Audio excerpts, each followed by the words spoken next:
کہ سونے کے زیورات پر بھی زکوٰۃ ہے، لیکن اہل علم نے اس سلسلے میں جو شیخ سعد الخسلان وغیرہ کی ویڈیوز میں نے آپ کی خدمت میں پیش کی ہے، انہوں نے امام ترمذی کا قول نقل کرتے ہوئے اس بات کو واضح کیا ہے کہ اس ضمن میں امام ترمذی رحمۃ اللہ علیہ فرماتے ہیں کہ کوئی بھی صریح اور صحیح روایت موجود نہیں ہے۔ چلیے میں آپ کو لے کر چلتا ہوں شیخ صالح الفوزان سے، یہی سوال کیا جا رہا ہے۔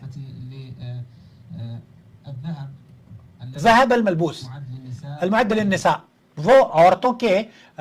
زیب و زینت اختیار کرنے کے لیے یا پہننے کے لیے یا شادیوں میں شرکت کے لیے بنایا جاتا ہے اس غرض سے کہ ہم انہیں پہنیں گے، وہ استعمال کرنے کے لیے بنائے جاتے ہیں، کیا اس پر حل علیہ زکوٰۃ؟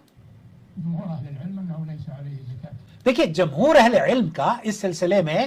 یہ موقف ہے کہ اس پر زکوٰۃ نہیں ہے، خاص طور پر جیسے انڈیا پاکستان کی اکثر عورتیں ہیں۔ میرے پاس ایک اور کا میسیج آیا ابھی، یہ دیکھیے، یہ انہوں نے یہ کہا کہ ہمارے پاس اب پیسے نہیں ہیں، اب ہم اس میں سے کاٹ کے کس طریقے سے دیں؟ اور ایک عورت نے کہا کہ میرے پاس تو شوہر کے بعد اب صرف زکوٰۃ اگر میں دیتی رہوں گی تو یہ سونا بھی ختم ہو جائے گا، میرے پاس تو کچھ باقی نہیں رہے گا، میں تو کھانے پینے کے میرے پاس پیسے نہیں ہوتے، تو میں زکوٰۃ کس طریقے سے نکال سکتی ہوں؟ ایسی صورت میں بہت ساری بچیوں کو پہنانے کے لیے زکوٰۃ